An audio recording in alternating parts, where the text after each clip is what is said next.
مشرانو کشرانو وزما د جماعت اشاعت التوحید أعوذ بالله من الشيطان الرجيم. بسم الله الرحمن الرحيم.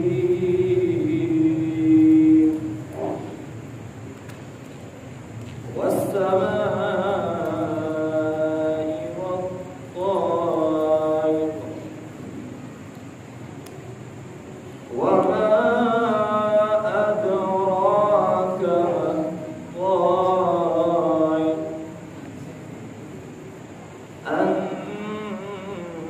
النجم الثاقب إن كل نفس لما عليها حافظ.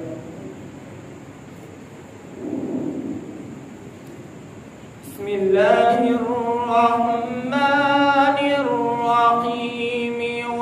والسماء والطارق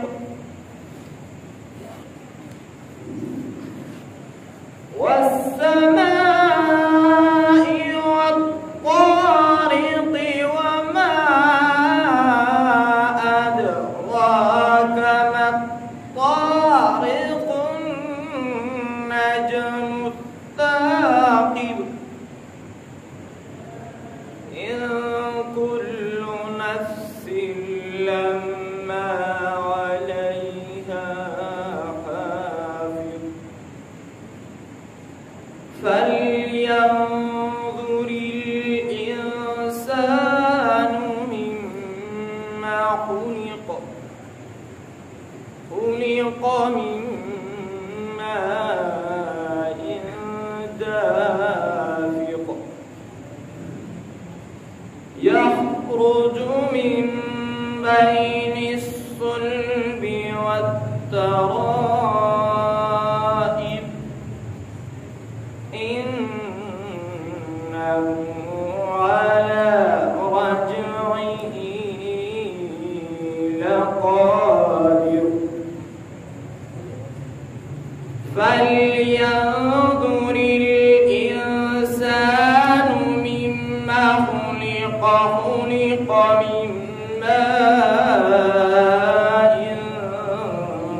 دافق يخرج من بين الصلب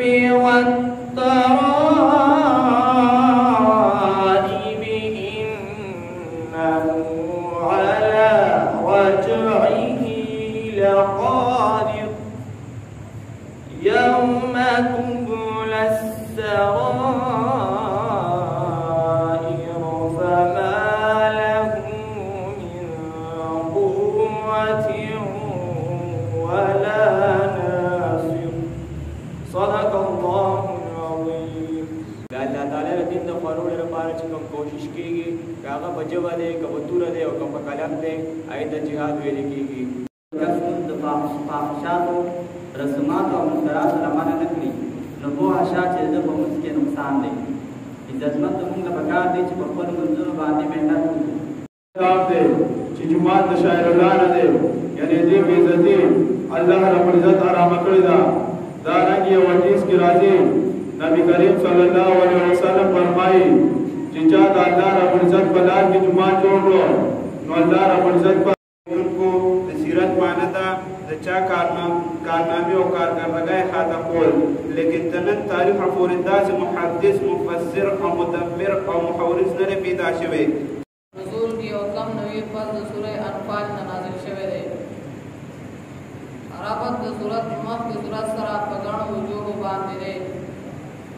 یو دا چې سوره بقره کې مضامین په دې وجه موږ د ګناهونو نقصانونه بیانوو دې لپاره چې موږ ترې ځان وساتو. د ګناهونو نقصانونه ډېر زیات دي. پیدا کړي او بیا یې خپل عبادت او اطاعت توفیق راکړی دی. په دې دنیا کې ټول خلک عبادت کوي. څوک د چا عبادت کوي، څوک د چا عبادت کوي. څوک وایي انسان خپل طرف ته متوجه کوي. داسې وکیدای شو چې کائنات ولې بېنومه از د سورة الشعراء نازل شوی دی. دعوه د سورت بیان د دوه مسلو. اوله مسله الله تعالی فرمایي يرفع الله الذين آمنوا منكم والذين اوتوا العلم درجات. ورته کوي الله د دې کسانو چې ایمان راوړل دي د ستاسو نه وای کسانو. نبی علیہ السلام انتہائی تابعدار. نبی علیہ السلام نسخت په اسلام او مسلمانانو او عالمانو باندې به انتها مال خرڅ کوونکي. ما چې کوم آیت کریمه ستاسو مخکې ولوستو په دې کې الله رب العزت موږ ته دوه حکمونه کړي دي. یو حکم د توحید باندې تعالی بارک خلاصہ صورت په دې صورت کې الله پاک انسان لا بیداری ورکوي په یو مثال سره. انسانا استغفره ته د هغه مجاهدین ورکوي، هغه ستا تابعدار دی. الله تبارک تعالی شرن والله رب العالمین تاسو باندې ډېر فضل او رحم او مهرباني وکړه. رسوله محمد و آله و اصحابه اجمعین. الله رب العزت زموږ د ټولو ګناهونه زموږ د پاسېدنه مخکې موږ ته معاف کړي.